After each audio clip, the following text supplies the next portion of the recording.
Bonjour à tous. Bonjour. Ouais, un plaisir de vous retrouver du coup pour ce dernier atelier en plus, 2024. Voilà, ça met une petite griffe là-dessus de l'UCC Grand Est et du Club de la Presse. Je suis Cédric, animateur et passionné de création de contenu, et on va discuter ensemble un petit peu pendant ce moment. Aussi un petit moment de plaisir pour nous, pour tout de suite vous dire les choses comme elles sont, puisque c'est le premier live qu'on fait depuis Surprise Studio. On a déjà fait plusieurs recs, mais là c'est le premier live. Et donc il y a toujours le petit moment de bonheur, et puis pour orchestrer ce moment, puisque Surprise Studio c'est un projet monté par les indépendants, et bien je suis en compagnie de Robin qui représente les indépendants. Salut, merci Cédric pour l'introduction. Bonjour à tous, merci d'être là aussi nombreux ce matin avant les fêtes. On espère que ce live vous plaira. Alors oui, ça sent encore un peu la peinture, mais voilà, on est là et on y va. Yes, alors le sujet du jour, confession, je suis fanatique de ce sujet, la création, donc la créativité, la stratégie pour la création et la diffusion d'un podcast. Et on va voir que le podcast, à la fois on va le définir, mais on va aussi l'envisager dans une notion assez large. Et avec ce nerf de la guerre, optimiser vos ressources. Donc je vois que vous êtes quand même plutôt pas mal connecté sur ce rendez-vous. Donc, déjà, un grand plaisir que vous soyez intéressé par le sujet. Et puis, j'ai le chat sous les yeux pour info. Donc, tout ce que vous direz, je pourrais bien en faire état. Et puis, bien sûr, répondre au mieux à tout ce qui est dit. N'hésitez pas à nous poser des questions en chat. Il y a aussi Bernadette qui peut vous répondre en direct, par texte. On vous répondra aussi à l'image. Donc, n'hésitez pas. Ouais. Et du coup, on a une conviction qu'on va vous partager aujourd'hui, une conviction qui entoure ce podcast, qui entoure ce podcast comme outil de communication. On va essayer de voir comment vous raisonnez, bien sûr, auprès de cette conviction que nous, on a. On va aussi voir des exemples de marques qui ont créé des podcasts de Brain Content pertinents, et surtout pourquoi on souhaite vous parler de ça, parce qu'en fait, on pense que c'est une tendance de fond qu'on constate, qui se développe, et sur lequel en fait, on peut faire la différence là, dans les mois et les années qui viennent. Avant qu'on le lance en retard, parce que c'est toujours... lançons peut-être notre Mentimeter, puisque forcément, on avait des questions pour vous. Je pense que ça peut être vraiment intéressant de bien se situer tous par rapport au sujet du podcast. Nous, on a cette conviction que vous allez avoir, ou vous avez déjà eu, vous avez en ce moment peut-être, des projets de podcast sur le bureau. Et du coup, on veut savoir comment vous vivez la chose. Et puis on va vous interroger là-dessus, puisque c'est un petit peu notre sujet. Et du coup, on vous propose un petit Mentimeter, donc un petit QR code que vous pouvez scanner. Il y a aussi le lien qui apparaît dans le chat. Et du coup, si vous voulez bien, il y a des petites questions qui vont jalonner cette séquence de dialogue. Donc, si vous êtes d'accord de jouer le jeu, ça nous permettra à tous de voir comment on se situe par rapport au sujet. Du coup, la première question qui concerne bien le podcast natif. Et est-ce que vous avez déjà travaillé sur un podcast natif? Voilà, on va se situer tous par rapport au sujet. Donc, si vous pouvez bien rejoindre ce Mentimeter, ceux qui ne connaissent pas, c'est fait en quelques clics. C'est tout simple. Alors, premier bug, je n'arrive plus à afficher le Menti dans l'écran. C'est pas grave, ils l'ont chez eux. Je te donne les résultats en live. Super. Donc on est à 4 votes déjà. Merci. 2 oui, 2 non. N'hésitez pas à voter, connectez-vous. Il y a quelques questions intéressantes, interactives avec vous ce matin sur le Menti.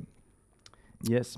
Et du coup, podcast natif, on s'est dit, rassurez-vous, on va pas vous balancer de la définition en long, large, travers, mais quand même, podcast natif, c'est un mot qu'on entend, que vous avez entendu forcément, et ça paraissait intéressant quand même de reposer la définition du podcast natif. Donc, absolument. Podcast natif, qu'est-ce qu'on entend par là? Et notamment, il faut le différencier du podcast différé ou le replay, puisque historiquement, effectivement, vous le savez, le replay, c'était des contenus radio, des contenus de flux qui étaient mis sur Internet et qui était disponible en replay, en écoute libre.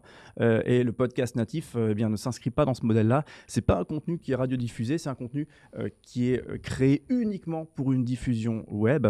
Donc ça fait un podcast qui n'est pas diffusé en radio, qui n'est pas diffusé dans un flux de radio, et du coup qui est uniquement disponible sur le web. Donc voilà déjà pour le podcast natif. Je ne sais pas si vous aviez la définition. Dans le podcast natif, on peut dire aussi qu'il y a différentes formes. Il y a donc le podcast narratif, type On de la te raconte. Ça, je crois que tu aimes bien ce sujet. Tu peux en parler un petit peu? On de la te raconte. Ce qui est bien avec cet exemple, c'est que c'est l'exemple du podcast narratif par excellence. Pourquoi ? Parce qu'il y a la voix. Tout le monde, tous ceux qui ont écouté On te la raconte un jour, alors là pour le coup, parfois en radio aussi, te parlent de cette voix, de cet univers sonore qui t'emmène quelque part, qui te berce, quoi. Donc vraiment, c'est l'exemple type qu'on peut donner du podcast narratif, une voix qui te raconte quelque chose, qui te raconte une histoire. Tu es assez fan de Christophe. De sa voix, oui. Je craque un peu, c'est vrai. Et le podcast de dialogue, donc là, c'est tous les podcasts où il y a des personnes qui discutent, comme nous, par exemple. Complètement. Pour vous donner des exemples, ça va de Thinkerview à Legend pour les podcasts les plus connus du moment. Et voilà, il y en a vraiment beaucoup. Donc il y a vraiment cette distinction à faire, natif versus différé, et dans le natif, il y a le narratif et le dialogue. Yes, quelques chiffres, merci pour les questions qui arrivent déjà. Quelques chiffres avant de vous lire. On peut juste faire un point sur le Menti peut-être. Ouais. Vous êtes 7 à avoir répondu non, vous n'avez pas travaillé sur des projets de podcast natifs, et 5, oui. Donc pas mal, merci pour vos réponses. Équilibré, hein. Ouais, on pourra en parler après si vous voulez. Trop bien.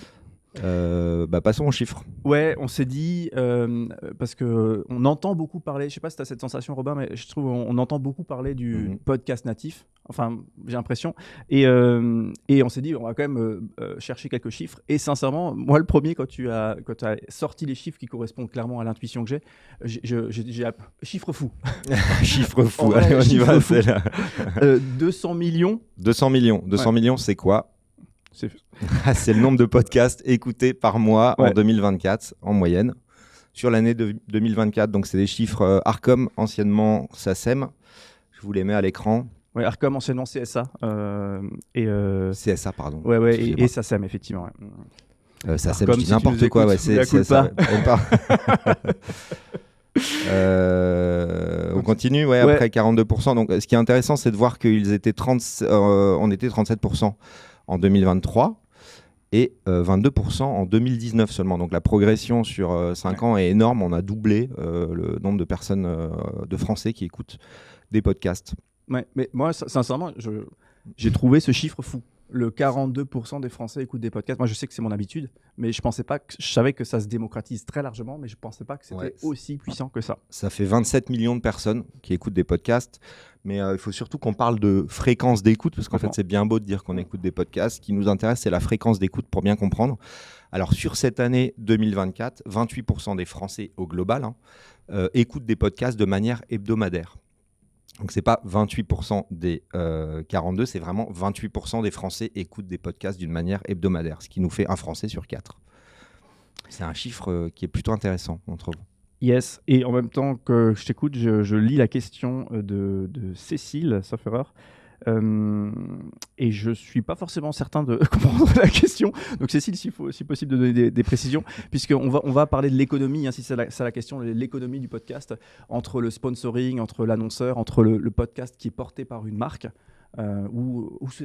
comment peut se situer une marque finalement dans le cadre d'un projet podcast. Ouais, c'est un truc qu'on a excusé un petit peu en intro, mais c'est vrai qu'on peut dire aussi que l'économie, c'est encore une économie qui se cherche. Maintenant, aujourd'hui, on n'est pas là-dessus, on n'est pas ici pour monter des économies du podcast, mais plus pour trouver des chemins dans le B2B, proposer ça à vos clients, essayer de trouver des podcasts B2B avec des marques qui fonctionnent, qui trouvent leur public. Après, trouver une économie effectivement dans le podcast, en fait, ça demande du temps, souvent des années. On va en parler plus largement après si vous le souhaitez. Yes. Peut-être dernier point d'intro, avant de se lancer dans le cœur du sujet. Quelques petits exemples peut-être, justement, si le sujet vous le connaissez moins peut-être. On a sorti quelques projets de podcasts. Robin, je ne sais pas si vous voulez... Alors en fait, je voulais justement parler de Brain Content avant d'avoir des exemples un peu plus ciblés.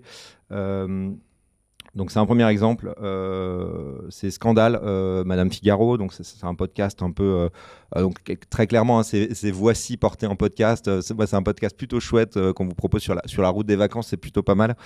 Le péché mignon. On l'écoute. En fait, j'ai juste un petit extrait que je voulais vous faire écouter parce que ça me semble pertinent. Mais quel scandale! Check this out. Goûtez au scandale avec les parfums Jean-Paul Gaultier. et laissez-vous emporter dans les coulisses des plus grandes affaires People. Que le scandale commence.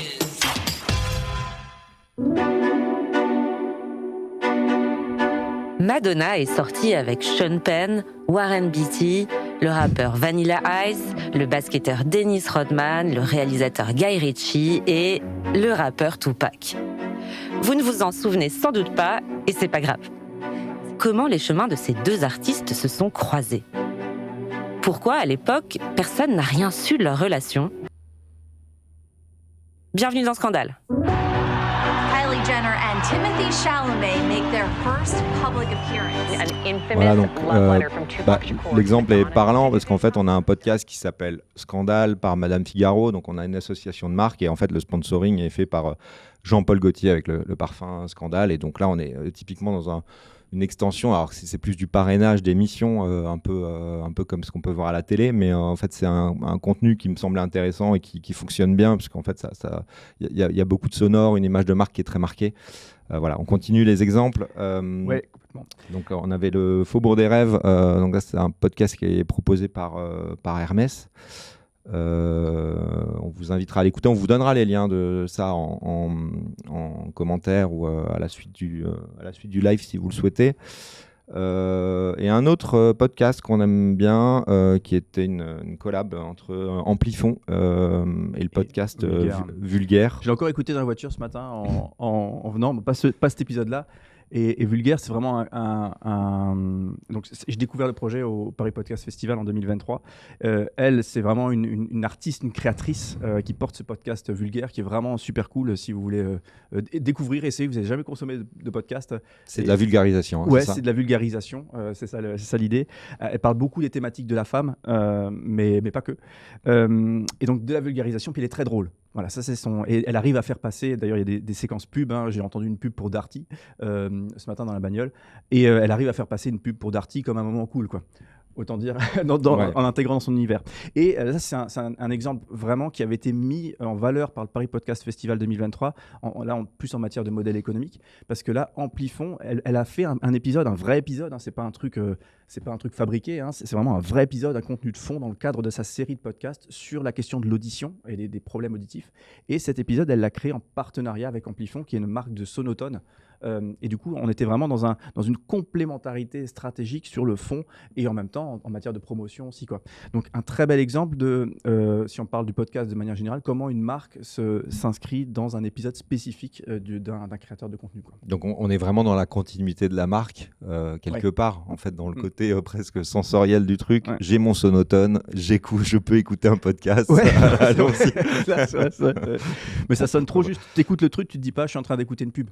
Okay. J'écoute un vrai contenu de fond super intéressant et on s'est pris la peine de me nourrir, quoi. Ouais, c'est bon, on vous le conseille. Le Faubourg des Rêves, rapidement, donc tu veux en parler ? Non, tu me laisses là. C'est pas ta chaude. Allez, Faubourg des Rêves, c'est un rendez-vous dans les usines Hermès, à la rencontre en fait des gens qui font la marque. Voilà, on vous conseille aussi, c'est intéressant, c'est bien fait. D'autres exemples, alors on n'a pas tout mis, mais on en met quelques-uns qui nous paraissent pertinents. Ils sont relativement inégaux, mais on avait ces exemples-là qu'on aimait bien. Donc Safran, même pas peur en avion. Donc Safran, en fait, c'est un fabricant de pièces, je crois qu'ils font des réacteurs principalement d'avion.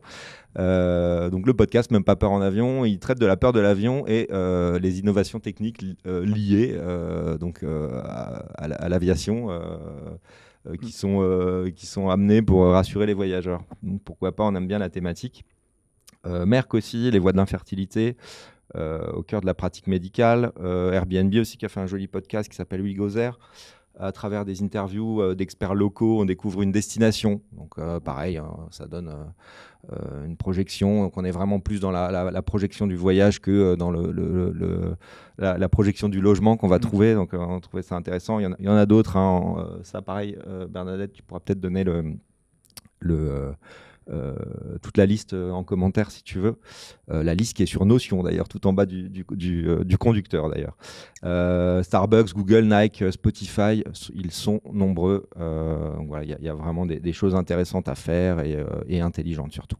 Ouais, c'est clair. Moi, je reviendrai d'ailleurs sur un des exemples que tu as là.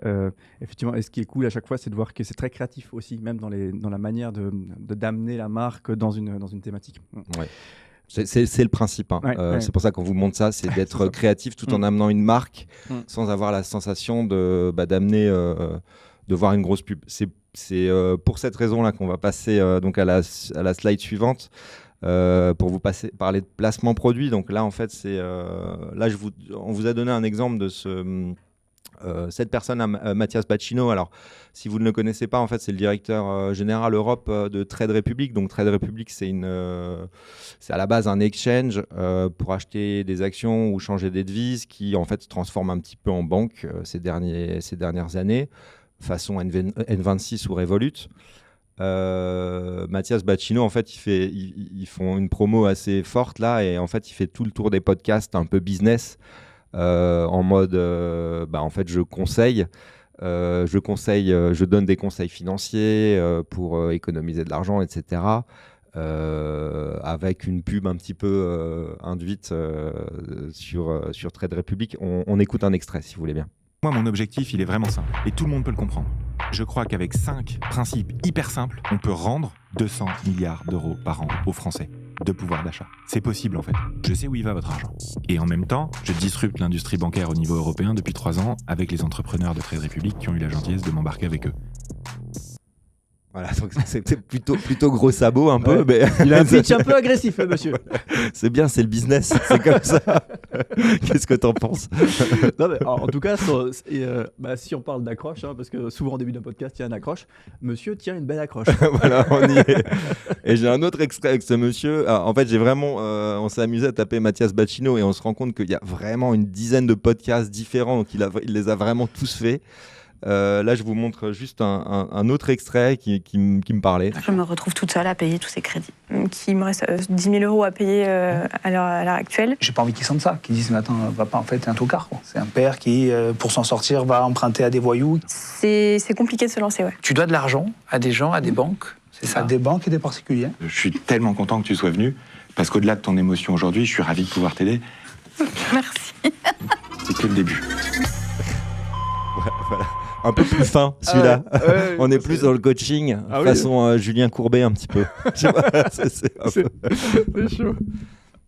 Bref, mais ce qui est vachement intéressant, et peut-être pour terminer de situer le sujet, on a peut-être sur le bureau des demandes qui arrivent d'une marque qui disent dans quelle mesure je peux m'intégrer dans une émission existante. Là, donc typiquement, ce monsieur qui a créé un deal sûrement avec Guillaume Play, l'animateur de Légende, et puis voilà, absolument. Clairement, voilà. C'est vraiment, il a payé l'émission. Hein. Voilà, sûrement, et il y a beaucoup de choses. Mais c'est également vrai pour Amplifon, que je citais tout à l'heure avec mon sonotone, et qui se place dans le projet Vulgaire. Et puis après, effectivement, il y a des marques, on en a vu certaines tout à l'heure, qui créent entièrement le projet à partir de la marque. Donc c'est peut-être un peu deux équations un tout petit peu différentes, mais pour peut-être bien finir de cerner le sujet, même si c'est difficile d'en faire le tour très vite. On se lance ? Ouais, on continue. Si on posait une nouvelle question. Hey. Allez. Alors, c'est parti, donc rendez-vous sur Menti, sur la suite. Ouais, Mentimeter. Donc une nouvelle question pour vous. Je la pose parce que je suis désolé, je peux pas l'afficher. Donc on va parler de l'avenir de l'écoute. D'après vous, dans les 5 années qui viennent, quels endroits seront le plus propices à l'écoute de podcasts? Alors, vous pensez bien, on n'a pas la réponse, mais on va en discuter avec vous. Ouais. Donc n'hésitez pas à répondre. Je ne sais pas si vous voyez les questions, parce que je ne vois pas les réponses là encore. Donc, il faut retourner sur le même lien, on est d'accord. Vous retournez sur le Menti de tout à l'heure. Yes. Et du coup, on va. Donc, il y a une proposition de différents endroits finalement où on peut écouter du podcast. Et finalement, l'idée de tout ça, c'est de. Vous avez entendu les chiffres fous de tout à l'heure sur le nombre d'écoutes sur un podcast. Et là, l'idée, c'est de sentir le vent et de se dire clairement, ces chiffres-là sont dans une dynamique où ils ne peuvent qu'augmenter, quoi. Même si là, effectivement, en termes de chiffres, il n'y en a pas forcément à vous proposer. Le premier élément, et moi, c'est mon petit péché mignon, c'est la voiture. Puisque moi je viens d'un univers de radio et j'ai vu la radio être largement concurrencée pour tous ceux qui ont des voitures modernes, etc. Vous le savez, avec la tablette, etc. Avec l'Apple Car qui est connecté sur l'écran, etc. Finalement, votre radio aujourd'hui est concurrencée, donc la radio de flux est concurrencée par du podcast qui arrive directement par un Spotify ou autre, qui arrive directement sur votre tableau de bord, à côté de votre application de radio. Et du coup, finalement, ça, c'est un nouveau lieu d'écoute qui, demain, je mets la main à couper là-dessus, demain va monter en puissance, puisque cette concurrence va passer vraiment dans les modes de vie d'un plus grand nombre. Donc là, je pense qu'il y a un élément clé, c'est la voiture, et finalement la modernisation du parc automobile français qui intégrera beaucoup plus les moyens d'écoute, notamment du podcast. Et c'était un peu le sanctuaire de la radio. Ça le sera toujours, je ne dis pas que ça ne le sera plus, mais il y aura une forme de concurrence de ce type de contenu qui vont arriver dans vos autoradios pour sûr. D'ailleurs, la dernière campagne de Renault pour la R5E, alors je ne sais pas si certains d'entre vous l'ont vue. Non, ou l'ont acheté d'ailleurs, j'en ai vu passer une, elle est très chouette. Non, elle est axée, ils ont vraiment axé le côté multimédia en fait, de l'ordi de bord. En fait, il y a vraiment une pub. Là, celle-ci, où en fait, c'est une dame qui regarde Canal. Donc en partenariat avec Canal, tu regardes Canal dans ta voiture à midi, j'en sais rien, parce que j'imagine que tu peux pas regarder Canal quand tu roules. En conduisant. Pas encore. Voilà, en fait, ils s'orientent vraiment là-dessus sur le côté interactif des interfaces à bord. Voilà, donc on y est. C'est évident que ce sera à l'avenir. C'est vrai que c'était un petit peu la radio, le sanctuaire un peu de l'auto, c'est sûr. Ça le sera pour le podcast et pour le replay, c'est absolument certain. Clairement. T'as déjà une voiture connectée ou pas? Alors, j'avoue que moi, je suis encore à connecter mon téléphone en Bluetooth. J'ai pas encore mais moi, effectivement, dans mes habitudes, moi, je suis converti complètement à l'écoute du podcast. Et dès que j'ai envie d'un contenu de fond, j'allume pas la radio parce que je sais que je vais pas y trouver un contenu de fond. Je vais y trouver des informations, des flash infos, et je vais y trouver de la musique ou un peu de divertissement éventuellement, quoi. Okay, beaucoup de pubs. Pardon, c'est dit. Après, c'est aussi plus agréable. C'est vrai que moi, je supporte de moins en moins la pub pendant la radio. Et c'est vrai que sur les replays, en fait, on tolère beaucoup mieux une pub en amont. Ouais. Et souvent en cohérence avec le contenu. Ou à la fin, en cohérence avec le contenu, qu'en fait, une coupe sur un truc de radio où moi, personnellement, je zappe instantanément. Voilà, c'est pas le sujet, mais les écrans pubs sont massifs, quoi. C'est des 2 fois 5 minutes. Donc, on revient sur le Menti. Donc, vos réponses. Merci pour vos réponses. Donc, dans les transports en commun, tout en haut, pendant le sport, dans la voiture, voilà le trio de tête. Sur un trajet à pied ou à vélo, au travail, à la maison. Bon, vous imaginez bien qu'en fait, c'est toutes les réponses. Il y en aurait d'autres aussi. Mais bon, dans les transports en commun, effectivement, pendant le sport, dans la voiture, c'est des moments où, en général, on a une attention captive en fait des auditeurs. Voilà, c'est plutôt les bonnes réponses à notre sens. Ouais, c'est ça. En faisant son sport, le grand classique, en pliant son linge, ça c'est mon petit truc à moi. Clairement, écouter un podcast, ça marche super bien. Et du coup, pendant le travail, alors ça a toujours été, ça a toujours été le cas. On écoute de la musique au travail, mais on écoute aussi des podcasts. Voire même aujourd'hui, on écoute YouTube, puisque en fait, on peut ouvrir une page YouTube et la laisser sur un onglet, la mettre en petit sur son ordinateur. Regardez comme ils sont contents là. Elle a l'air contente, eux ils sont contents, tout le monde est content. C'est formidable. Et voilà, c'est aussi l'avenir de l'écoute. Ça se fait multicanal. Carlito me dit mais il fait peur avec cette sinon. Il fait un petit peu peur. Oui, il m'a toujours fait peur, Carlito. Si tu es là, message pour toi. Carlito, on t'adore. Yes. Donc, et là, effectivement, c'était l'exemple de la notion de multicanal qu'on va développer parce que c'est, je pense, l'une des notions clés aussi du sens du podcast. Et ce qui est assez rigolo de voir, c'est que des gens qui étaient présents sur d'autres lieux, donc notamment YouTube, s'insèrent aussi aujourd'hui dans des stratégies de diffusion en podcast, donc en audio pur. Donc leurs projets souvent sont déclinés en audio et se retrouvent sur les plateformes de podcast. Hugo là qu'on voit. Enfin bref, il y en a beaucoup. Squeezie aussi. Enfin tous ces gros créateurs effectivement font cette stratégie, mettent en place une stratégie multicanal sur un produit qui à la base n'était plutôt vidéo YouTube uniquement. J'ai un petit extrait. Ouais. J'ai envie de dire Magnéto, Serge. Je m'étais promis de faire ça. C'était Serge, le réalisateur. Serge Calfon, Magnéto Serge. C'est pour ça que c'est Magnéto Serge Calfon qui est réalisateur, qui est venu visiter le plateau d'ailleurs. Il a raison, il s'intéresse à ce qui va marcher, ce qui marche déjà et qui va encore plus marcher. Serge a dû comprendre que la télévision linéaire, c'était malheureusement passé d'époque, quoi. Je fais te parler de Squeezie. Ouais. Que tu avais reçu à l'époque. Ouais. C'était en 2017, si je ne dis pas de bêtises. Et à l'époque, tu n'avais pas cette opinion du digital qui était positive comme... Absolument, mais quand tu réussis très bien à la télé, qu'est-ce qui va t'emmerder à faire du digital ? C'est qu'après, j'ai compris effectivement que c'était l'avenir. C'est pour ça que j'ai fait Harditube et puis Hardivision, puis d'autres choses. Et c'est vrai qu'aujourd'hui, c'est là que ça se passe. Quand tu vois que Squeezie fait 10 millions de vues sur un truc chez lui, sans décor, avec des plans de grâce derrière, enfin, vraiment, pourrave. Après, ce qui est impressionnant, je trouve, sur le digital, tu vois, c'est ce qu'il a fait, qui est très, très bien réussi. Le GP Explorer, tu as vu cette course au Mans, là. Non, mais je dis pas qu'il est mauvais. Ah non, mais... Je dis simplement que la preuve que ça se passe sur le digital, c'est que Squeezie fait 10 millions de vues. Alors qu'à la télé, quand tu fais 2,5 millions de téléspectateurs, t'es content, tu vois. Voilà. La messe est dite. J'ai un message pour Thierry, il y a une plante grasse ici aussi. On sent qu'il a encore un peu les nerfs, quoi. Oui, voilà, ce sera c'est toujours comme ça. Yes. Au fait, devinez quoi, j'ai une info. Je pense que vous l'avez vu, cette année, Squeezie a fait une pause de 4 ou 5 mois, je ne sais plus. Il a fait une légère pause. Et devinez quoi, quand il est revenu, il a lancé un format de podcast. C'était un des principaux formats quand il est revenu. Il a lancé Micro Chaussette. Donc Squeezie, le 2e youtubeur de France maintenant, lance aussi des podcasts. Voilà, c'est une information. Voilà. Moi, on vous recommande un petit peu plus vulgaire que Micro Chaussette. Micro Chaussette, pour se marrer, c'est pas mal. Yes. Est-ce qu'on passe... Allez, partie 3, on y va. Donc là, on avait envie de... Donc là, on rentre vraiment dans le produit podcast déployé pour une marque.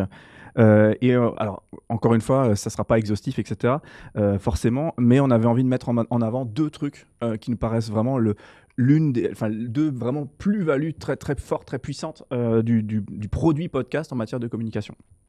Et justement, je garde le mot puissant en main, puisque je crois que... Alors, je sais pas, on pourrait faire un sondage. Hein, c'est quoi l'objectif, là où le podcast va vraiment réussir, là où peut-être d'autres moyens de créer des contenus et de rencontrer les gens vont être moins performants. Moi, ma conviction, c'est que c'est vraiment la rencontre puissante.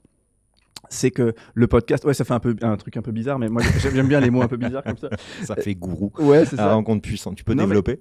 Alors, avec grand plaisir, puisque une rencontre puissante au sens où il y a un lien d'affection qui se crée avec soit le personnage principal du podcast qui fait vivre le podcast, soit effectivement le ou les invités qui défilent au fur et à mesure des épisodes.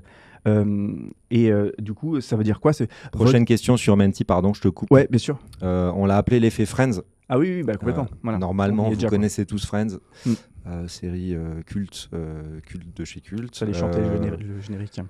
L'effet que procurait Friends à l'époque, on a décliné dans des séries bien plus tard, voire même dans des talk shows.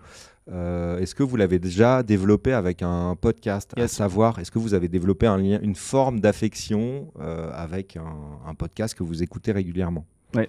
Personnellement, oui. Voilà, donc, c'est ça. Est-ce qu'on a le droit de répondre ? Et alors, du coup, clairement, podcast, vous avez votre voix, vos idées, votre personnalité qui vraiment susurre à l'oreille des gens. Hein, c'est ça le principe du podcast. Hein, vraiment, tu rentres dans l'intimité des gens. Du coup, il y a une notion de familiarité, une notion d'affection, de lien affectif, d'humanisation aussi de la structure. C'est plus une structure industrielle, etc.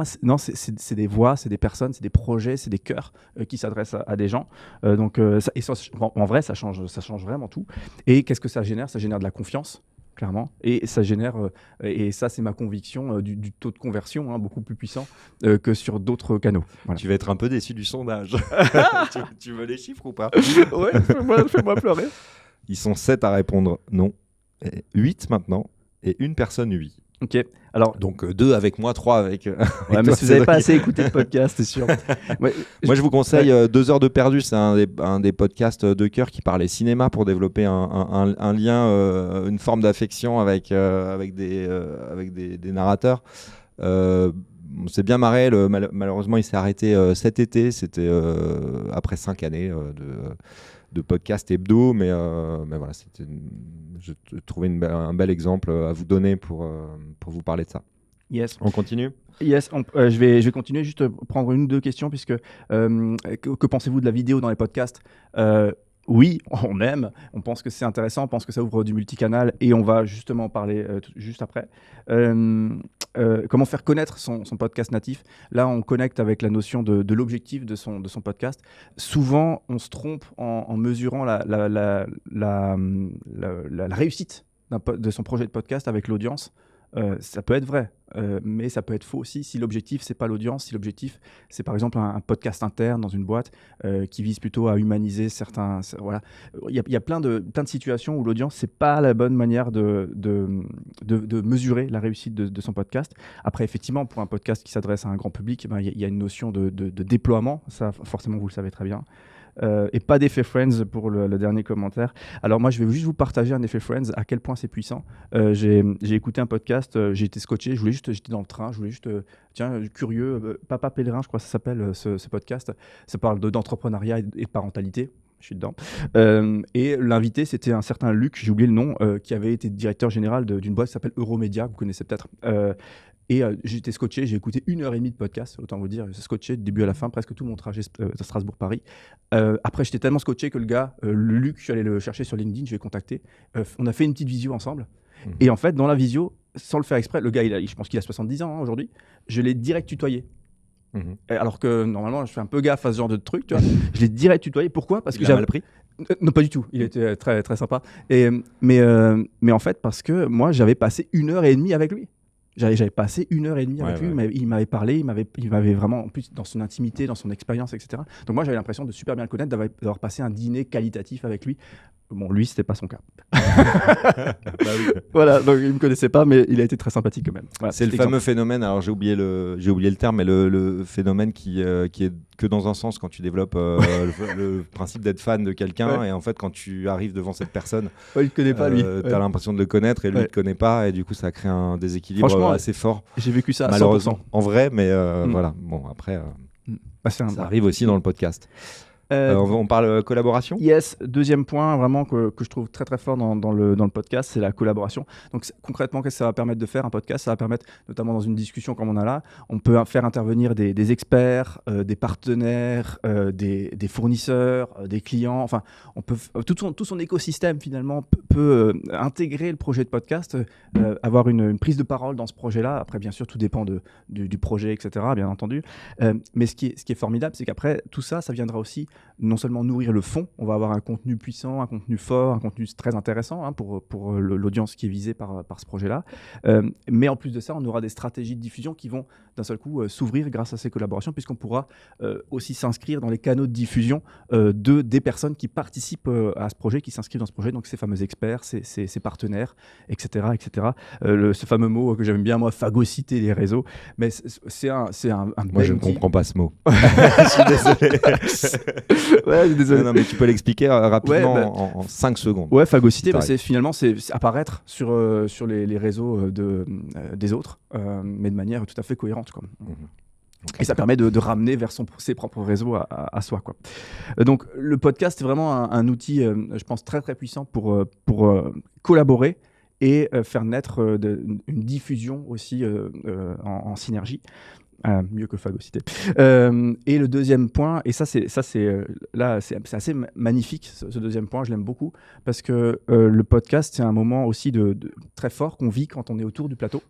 On vit souvent des échanges forts, on vit souvent un podcast, c'est ça le truc, hein, on est dans des trucs puissants, hein, et finalement, entre les participants, il se passe comme si c'était un dîner magnifique où on se livre, où on dit des choses puissantes, en même temps on respecte les temps de parole, etc. Donc c'est vraiment un moment très fort que les gens vivent. Souvent, quand vous écoutez des podcasts, souvent ils disent « je suis très heureux d'être là ». Et je ne crois pas qu'ils mentent. C'est un moment très qualitatif que les gens vivent. Et moi, j'ai souvent vu aussi des gens qui se rencontraient, qui passaient un moment assez fort ensemble et qui derrière créaient des projets ensemble alors qu'avant ils ne se connaissaient pas, quoi. Donc c'est vraiment un lieu de rencontre, un lieu de rencontre. Et je pense à tous ces podcasts d'entreprise qui peut-être feraient croiser des responsables d'équipe qui ne se voient pas habituellement. Enfin, ça peut être un projet aussi où l'objectif, c'est favoriser la rencontre au sein d'une organisation sans forcément avoir l'objectif d'une audience client. Voilà. Donc juste pour vous ouvrir un peu les horizons sur la qualité de cet outil. Je suis assez d'accord, je rebondis là-dessus, parce que c'est ma grande première pour moi ici. Moi, j'aime pas du tout être devant la caméra et je trouve que c'est plutôt agréable d'être là. Et en fait, ça facilite vraiment l'échange et une forme de développement, de confiance en soi, etc. Enfin, voilà, je vous invite à tester cette chose-là. Yes. T'aimes bien juste mon visuel de collaboration? Oui, chat et chien. En fait, c'est vraiment le même chat qui fait des selfies. Alors, je sais pas le dispositif qu'il avait, mais ce n'est pas du tout un montage. Et donc, il fait un selfie avec plein de ses potes. Il va phagocyter les réseaux. Donnez-lui un micro, je suis sûr qu'il a des choses à dire. La vache. Parfait. Du coup, quatrième point pour nous, Robin, c'est le... on va arriver dans le cœur du sujet, les tips pour créer un podcast. Est-ce qu'on lancerait pas un petit menti encore? On y va. Donc c'est le même lien. Je suis triste par contre qu'il n'y ait pas d'effet Friends. Mais écoutez, vulgaire. Ah non, mais pardon, excusez-moi. C'est déjà la question qui va plus tard. Pardon, en fait, j'avais zappé cette question. On l'a oublié. Attendez, je reviens sur la question d'après. On vous la posera après, celle-là. Désolé. On va vous poser une question à l'oral qui est... Excusez-moi. Selon vous, qu'est-ce qu'il faut poser comme question et information pour avoir un bon brief de départ pour la création d'un podcast? Vous pouvez nous répondre en commentaire, tout simplement. Donc on voit des choses on peut regarder peut-être sur le Zoom si vous répondez. Donc l'idée là, c'est de vous armer correctement pour faire une bonne prise de brief. Donc, je te laisse la parole, Cédric, et s'il y a des questions, on y répond. Et j'essaye de lire en même temps, ce qui n'est pas facile. Donc on fait tout en même temps ici, on vous répond, c'est ça, le commentaire. Balance les images. Bon, il y a des gens derrière à la régie, ça bosse très fort. Thibaut, Bernadette, c'est ça. Bon, allez, monsieur, madame Marchand, T Marchand, je reprends ça tout à l'heure. 3 tips. On s'est dit, encore une fois, on fait court, mais on essaye de.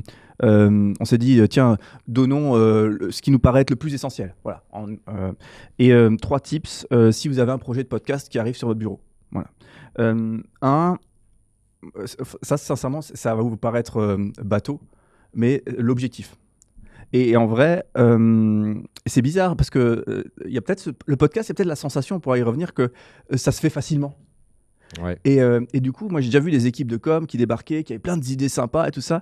Et au final, je leur dis, mais attendez, c'est quoi l'objectif de com du projet, quoi? Et d'un seul coup, en face, il y avait une sorte de vide sidéral où eux-mêmes avaient perdu le sens il y avait plein d'idées cool, hein, mais ils avaient perdu le sens de pourquoi est-ce qu'on veut faire ce truc-là et qu'est-ce qu'on veut communiquer qu'est-ce qu'on veut communiquer, quoi.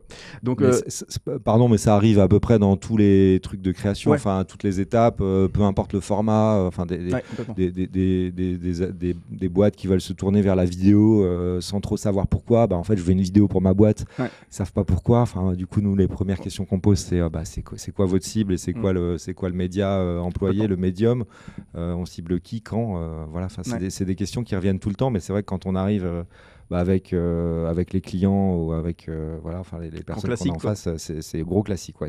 Et c'est finalement en fait la vraie raison d'être du podcast, c'est de fixer cet objectif de communication.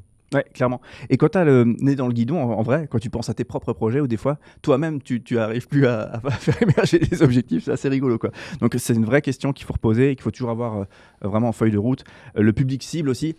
Ça, je pense que c'est quelque chose qui doit vraiment émerger.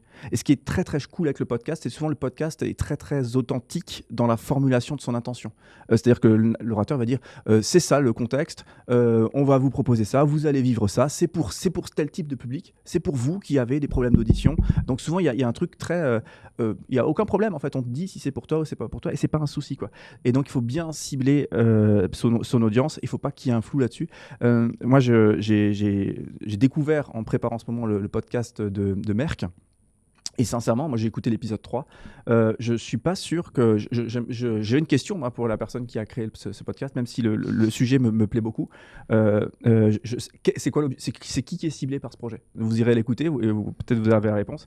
Voilà, moi je pense. T'as pas compris la cible. J'ai pas compris la cible. Okay. Et même si voilà, j'ai pas compris la cible. Donc vraiment à garder au cœur de son projet. Et puis troisième point, certes, il y a cette sensation qu'on peut le faire un peu facilement le podcast, mais en vrai. Il y a des contraintes, il faut un son qui est qualitatif, sinon c'est surtout qu'aujourd'hui il y a beaucoup qui produisent qualitativement, donc si votre boîte ou si une entreprise sort un truc qui n'est pas qualitatif, je trouve que c'est tout de suite ça fait mal par rapport au particulier qui a réussi à faire un truc joli quoi. Donc je pense qu'il faut absolument du qualitatif sur l'audio, il faut absolument du qualitatif sur la vidéo, donc ça me paraît être difficile aujourd'hui de se passer de ça, et il faut aussi du qualitatif sur l'éditorial. Voilà, on a une promesse claire, on a une identité claire, on a du rythme, on a un personnage bien foutu qui va faire vivre cette série, qui va créer la notion dont on est proche avec l'audience. Enfin, il y a toute une série de choses qu'il faut réfléchir et qui vont s'injecter dans le conducteur. Donc voilà un troisième ingrédient pour réussir son podcast. Et là encore, je reviens sur le podcast de Merck. Je suis désolé si. Non, t'inquiète. Mais j'ai été interpellé vraiment. Voilà, j'ai été interpellé par la qualité audio. Vous irez voir l'épisode 3.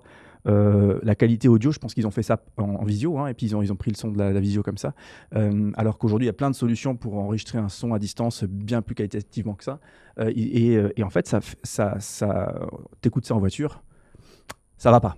Franchement, le son, la qualité du son, ça va pas. Et quand tu vois la marque Merck à côté, je pense que c'est problématique, personnellement. Voilà, donc, disons que c'est quand même induit dans le projet, effectivement. Si on fait un podcast, il faut que le son soit bon. Et la vidéo, si c'est un podcast en vidéo, ça paraît relativement évident aujourd'hui, en 2025. Visiblement, voilà, c'est bon à rappeler quand même, quoi. Donc, on récapitule, fixer l'objectif, comprendre le public cible qui vous permettra de déduire la forme, la durée et le mood de votre rendez-vous. Évidemment, le podcast doit être bon d'un point de vue narration, éditorial, mais aussi technique. Ouais. Et dernier point, l'IA, on va pas développer des masses, mais vous vous en doutez. J'ai un petit extrait d'une vidéo que j'ai prise, d'une capture qu'on a fait d'une IA qui coupe tout seul une séquence d'une heure. Qu'est-ce que ça te fait de voir ça? Ça me rappelle les fois où j'avais nettoyé des audios manuellement. Voilà. Et ça fait mal. Je le remets. Puisque ceux qui n'ont pas, chaque petit trait noir, c'est un cut. C'est un cut dans l'audio. Oui, c'est vrai pour les personnes qui sont moins sensibles au montage. Donc, ça veut dire beaucoup de cuts, beaucoup de nettoyage, ce qui prend en vrai beaucoup de temps si tu le fais manuellement. Ouais. Et donc maintenant, nous, on imbrique des solutions d'IA pour nous assister et pour faciliter en fait le montage, la post-production, pour réduire les coûts. Ça nous paraît évident de faire ça. Pour exemple, en fait, un podcast comme celui-là qui va durer environ 1 heure, on va passer 3-4 heures à le monter, à le nettoyer correctement. Avec une IA qui nous assiste sur le montage, on va réduire ce temps de montage à 1 demi-heure peut-être. Voilà. C'est ouf. Une après-midi. Ouais. Donc c'est évident qu'aujourd'hui, il faut imbriquer ça dans sa post-production. On passe à la suite ? On passe à la suite. Et les contenus longs, pour le testimonial, la question de Thé Marchand. Sincèrement, je pense. Si vous écoutez des contenus longs, vous voyez que c'est des contenus à propos aujourd'hui qui existent peu, où on se prend vraiment le temps de se plonger dans un propos de fond. Et franchement, moi, je pense que ça ne va pas du tout faire disparaître les contenus courts qui ont leur... Mais ça un vrai... Il y a un vrai terrain pour se développer aujourd'hui pour les contenus longs, c'est certain aussi, à mon sens. Voilà. Dernier mini point, puisque le temps passe. On a appelé ça le podcast arme de communication massive. Ouais, parce qu'on est tout dans la finesse, nous aussi, ce matin. T'aimes bien mon visuel? J'adore. T'as la référence ou pas? C'est pas le... Ah non, c'est pas Axel Follet. Si, c'est Axel Follet. Axel Follet. Flic de Beverly Hills. Allez, 3. parfait.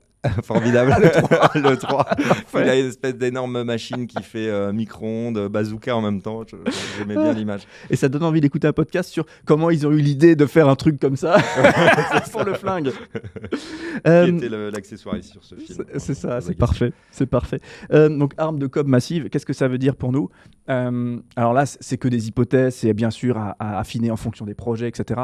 Mais quand même, il y a cet exemple type d'un podcast long qui va être filmé. Donc on aura un épisode 40-45 minutes, 1 heure. On va prendre 1 heure pour faire un truc vraiment massif, un podcast long. Il est filmé, donc vous avez déjà une diffusion en audio, vous avez une diffusion en vidéo de ce contenu. Après, ce qui est trop fort, c'est que toute cette qualité du podcast qu'on évoquait tout à l'heure, ce côté authentique, ce côté puissant, ce côté connexion, etc., on va pouvoir créer un contenu plus court à partir de ce contenu long, plus synthétique, et surtout, on va pouvoir créer toute une série de réels, donc de contenus très courts, 1 minute, qui seront dans un format différent, un format téléphone, 9/16e, et qui vont pouvoir venir nourrir des canaux de diffusion. Moi, je propose un nouveau Menti pour l'occasion. Yes. Le dernier. Rendez-vous sur Menti. Combien de reels peut-on sortir en moyenne d'une série de 6 épisodes? Une série de 6 épisodes d'1 heure. Ouais. Et donc, combien de présence sur les réseaux sociaux à raison d'un post tous les 3 jours? J'espère que je ne vous ai pas perdu avec cette question un peu longue. Mais rendez-vous sur Menti. Ouais, on voit que les gens répondent. Et là, souvent, enfin, je sais pas, Robin, toi, si ça te le fait, mais souvent, quand on a des discussions, après, tout dépend des disponibilités sur les réseaux, tout dépend des stratégies, etc. Il ne s'agit pas de bourriner une solution, et voilà. Mais souvent, quand on sort les chiffres en fait, vous allez communiquer sur telle période, avec telle puissance, avec telle fréquence de publication, etc., avec des projets de fond qui vraiment correspondent à qui vous êtes vraiment. Souvent, moi, j'ai des yeux assez écarquillés qui disent « Oh punaise, je ne pensais pas que ça serait aussi dense, aussi puissant. » Après, ouais, comme dit, tout dépend des espaces qui sont disponibles. Menti, très intéressant. Vous êtes, j'ai l'impression que vous avez tous répondu. Donc, on a 62 points sur 60 reels, 24 points sur 18 reels, 9 sur 9 reels et 5 points sur 2 reels. Yes. Et la bonne réponse, roulement de tambour. Alors, c'est notre chiffre. Nous, on estime à 18 reels pour 6 épisodes, puisque donc on sort 3 reels qualifiés en moyenne. On peut aller jusqu'à 5, 6, évidemment, on peut aller jusqu'à 10 facilement, mais 3 reels qualifiés pour les réseaux sociaux qui fonctionnent en moyenne par épisode d'1 heure. Ce qui finalement procure une présence sur les réseaux sociaux à raison de 1 post tous les 3 jours, pardon. Donc ça nous fait 2 mois de post. Après, c'est aussi, il faut aussi se rendre compte, le but, c'est pas non plus d'inonder les réseaux. Il faut le faire d'une manière qualitative. Donc, vaut mieux réduire un petit peu ça plutôt que de balancer en fait des reels qui n'auront pas forcément une portée très grande. On qualifie vraiment le reel pour être dans la qualité. Mais globalement, c'est 2 mois de présence. Ça marche. Il est 35, 36 même. Oui, on est dans les temps. Hein. On est dans les temps. Ok. Robin, la suite, suite et fin ou question-réponse? Non, suite et fin, en fait, on peut parler de l'alchimie. Tu voulais parler de ça, et puis on va prendre les questions. Si vous voulez intervenir encore sur le chat, si certains veulent prendre la parole dans le chat, on peut vous mettre en audio si vous le souhaitez. Il me semble, Thibaut, on peut faire ça. Ne répond pas. Oui. Oui. Bonjour Thibaut, ça va? Ça va très bien. Bravo pour cette présentation. Merci. Ça va, on était bien. Ils sont toujours sympas, la régie. On débriefera après. Donc, on vous laisse lever la main, on vous laisse interagir, poser des questions si vous en avez, ou donner vos convictions, si vous en avez, c'est vraiment le moment. Ce côté... je pense que l'idée, c'était de revenir sur ce côté, je ne sais pas ce que vous en pensez, mais ça peut... En vrai, c'est simple. Ça peut être simple de créer un podcast. C'est pas faux. C'est le vieil adage. Plus c'est simple, et plus c'est compliqué à faire. C'est comme un film de Spielberg. Ouais, c'est peut-être vrai. Mais, et c'est vrai parce qu'il y a des projets qui le montrent, ça, des projets simples qui ont réussi et qui montrent que c'est vrai. Par contre, en fait, quand on regarde de près, comme on l'a fait, c'est comme une marmite un peu complexe.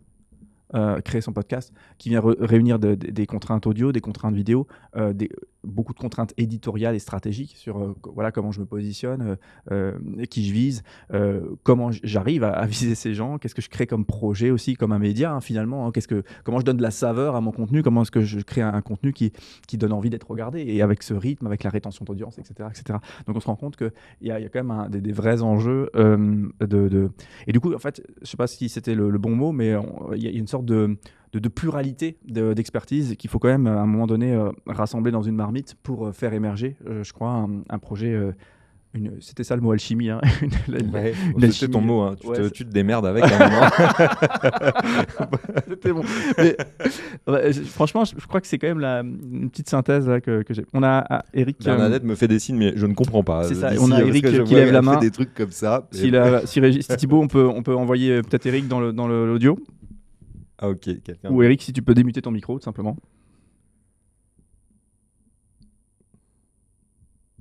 Eric. Thibaut. Est-ce qu'on a une... Ah, oui. Eric, c'est bon, on t'entend. Eric, on t'entend, ouais. C'est parti. Merci. Bonjour, merci pour ce podcast, c'est hyper intéressant. Moi, j'avais une question. Vous avez parlé tout à l'heure vous avez des statistiques sur le taux d'écoute. Et moi, la question que je me suis posée, parce qu'on écoute beaucoup de podcasts en bruit de fond, et la question que je me suis posée, c'est finalement, est-ce que vous avez des statistiques sur la rétention de l'information qui est donnée dans les podcasts? Parce que comme on fait souvent quelque chose d'autre en même temps, finalement, est-ce qu'on n'est pas un peu hypnotisé en mode music lounge sur YouTube et l'information est vraiment retenue par rapport à, surtout sur les podcasts longs, sur des shorts et trucs comme ça, effectivement, où les réels, on va être captif à un instant donné, ok, mais ça dure c'est hyper court, stack content.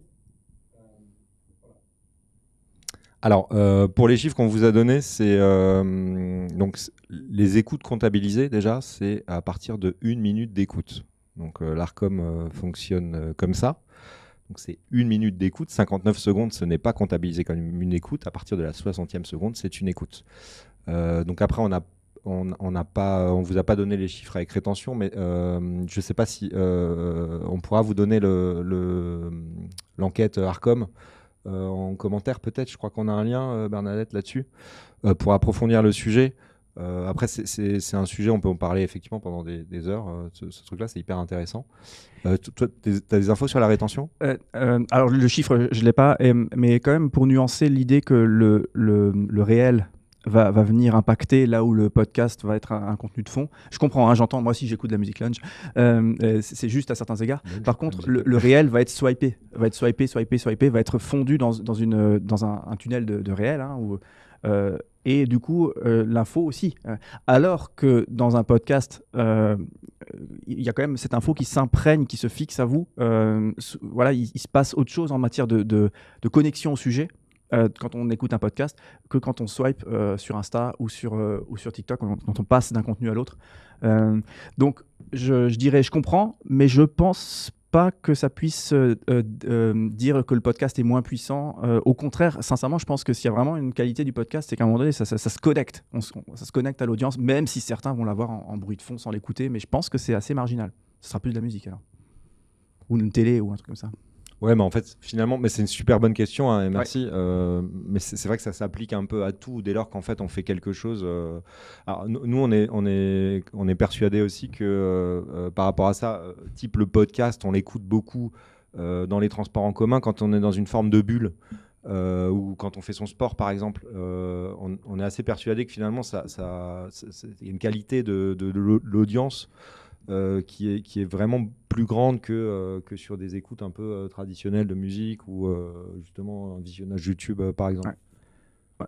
Oui, super.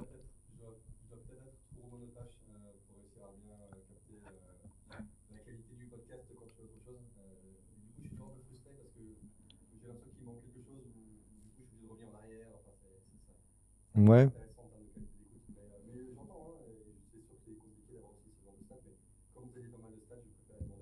Non, mais merci pour votre question. Mais c'est sûr qu'aujourd'hui, il y a tellement de canaux, il y a tellement de contenu. C'est sûr qu'on arrive vraiment dans des choses très spécifiques. Et puis, en fait, chacun a une approche vraiment personnelle de ça. Mais voilà, mais merci pour votre retour. Ouais. La question de Thibaut Marchand, pardon. Donc l'objectif du podcast, et sauf erreur si j'entends ce que vous dites en commentaire, c'est vous nous donnez un petit peu ce que possiblement vous chercheriez via un projet de podcast, et tout ce qui est réassurance, tout ce qui est pédagogie. Sincèrement, on peut en discuter, on peut débattre, etc. Mais je pense que un projet de podcast, c'est sûrement l'outil qui va le plus générer ça. Parce que justement, se connecter à un réseau existant et le nourrir avec quelque chose de plus intime et typiquement, c'est presque la définition du podcast, quoi. Donc là, effectivement, on est, je pense, dans quelque chose au cœur d'un projet de podcast. Après, développer une notoriété, etc. Là, effectivement, je pense que le multicanal, le podcast déployé avec du réel, etc., c'est ça plutôt la stratégie qui va permettre de déployer un podcast en matière de conquête de notoriété, etc. Moins que le produit long qui, lui, sera plutôt le contenu de fond qui va nourrir le fond du projet, quoi. Mais c'est ce qui est hyper intéressant aujourd'hui, notamment on parlait de Guillaume Play tout à l'heure. Il fait un contenu qui est de très bonne qualité aujourd'hui, mais c'est vrai que vous pouvez regarder donc son émission sur votre Smart Télé, sur YouTube, comme vous pouvez l'écouter en vélo. Moi, ça m'est arrivé, par exemple, sur Legend. Alors, c'est pas un podcast que je surécoute, mais il m'est déjà arrivé de l'écouter en vélo en allant au travail, comme en le regardant dans un coin sur une fenêtre, justement au boulot ou le soir à la maison sur Smart TV.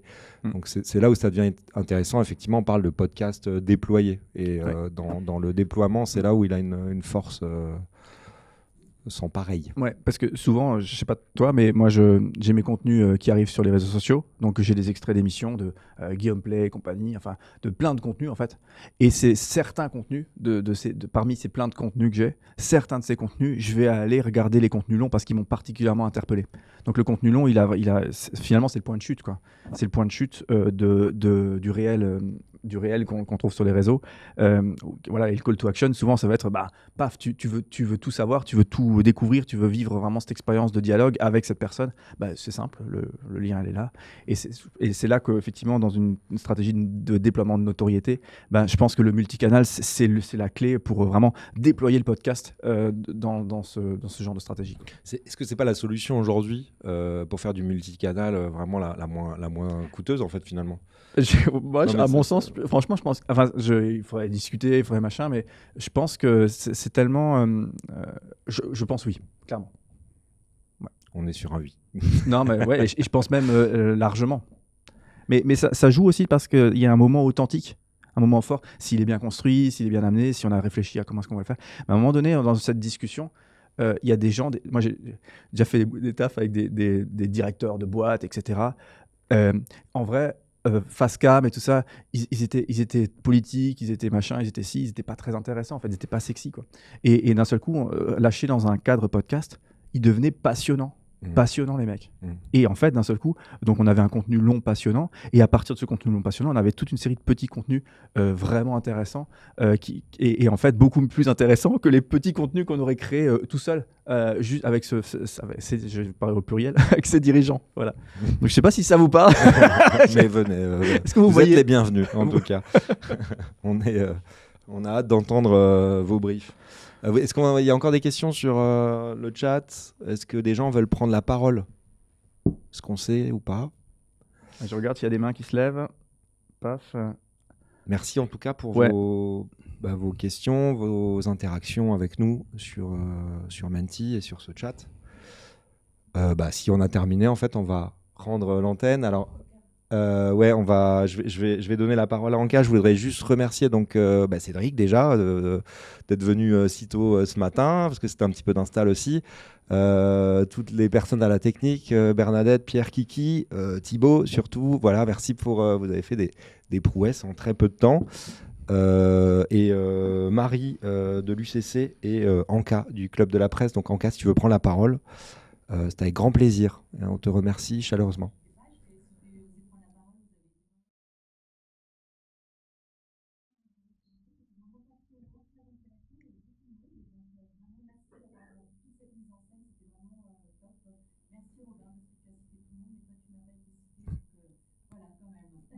Merci encore.